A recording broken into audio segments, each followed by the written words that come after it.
Young Sheldon's main character has yet to return in Georgie and Mandy's first marriage, but the spinoff managed to cleverly incorporate him into the plot of episode 10. Viewers were aware of how the story of the titular character would unfold by the time of Young Sheldon's finale.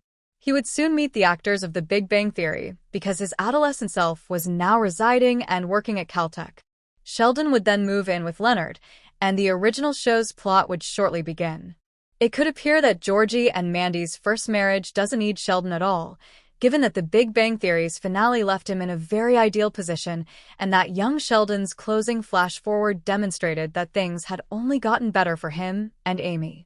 After all, it is obvious from the title of Young Sheldon's spinoff that Georgie and Mandy's first marriage is about the relationship and its challenges between Mandy and Georgie, not Sheldon.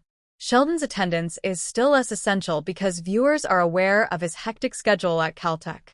Nevertheless, Georgie and Mandy's first marriage's first 10 episodes demonstrate how much the sitcom spin-off still needs Sheldon. Even though Georgie and Mandy's first marriage switched from a single-camera format to a more conventional multi-camera one, the return of Mary, Mima, and Missy makes the show feel like a Young Sheldon continuation. It is tough to overlook Sheldon's absence from Georgie and Mandy's first marriage because the series feels like an extension of Young Sheldon's journey. Thankfully, A House Divided, episode 10, managed to get around this. Even though he wasn't present, Sheldon successfully contributed to the resolution of the main conflict in A House Divided. Mary retaliated by slipping in a photograph of herself when Audrey created a photo album for Cece without any images of her. Without ever agreeing, Mandy and Georgie wind up siding with their own mothers as well as each other's mothers in the ensuing argument. The couple eventually came up with a solution, despite the fact that this demonstrated that Georgie and Mandy's split from The Big Bang Theory isn't all that shocking. The truce was unexpectedly inspired by Sheldon. Georgie was motivated by Sheldon's contracts to draft a grandmother agreement after Pastor Jeff attempted and failed to mediate a settlement between the two mothers-in-law. The Big Bang Theory Season 2, Episode 6, The Cooper-Nowitzki Theorem, introduced Sheldon's notoriously complicated contracts. Since then, Sheldon frequently added new provisions to the contract. In order to make sure that Amy and him were always aware of their responsibilities to one another while dating, he also wrote a relationship agreement. Georgie and Mandy came to an arrangement between their mothers as a result of Sheldon's amusingly rigid and combative manner of dealing with even his closest friends and family members.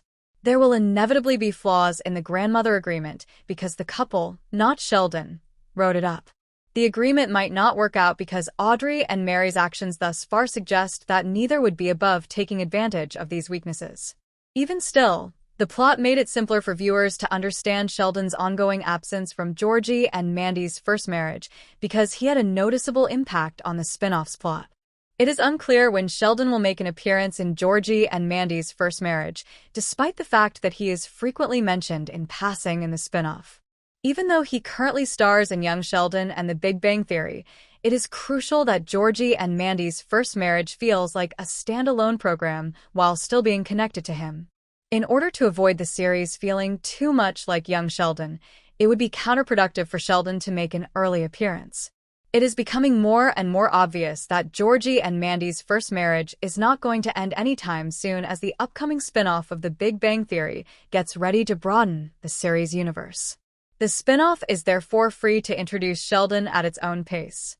In an interview with TV Line, actor Ian Armitage stated that he would be delighted to return to his most well-known part, which would be a pleasant surprise in Season 2 of Georgie and Mandy's first marriage. However, more stories like A House Divided, where Sheldon's influence is felt but he doesn't define the series' plotline, are necessary for Georgie and Mandy's first marriage to seem like its own beast. Sheldon's inevitable return in Georgie and Mandy's first marriage will be a delightful comeback if the spin-off can maintain its connections to Young Sheldon's lead character without becoming unduly dependent on him. Remember to like, share, and subscribe to my channel for more videos.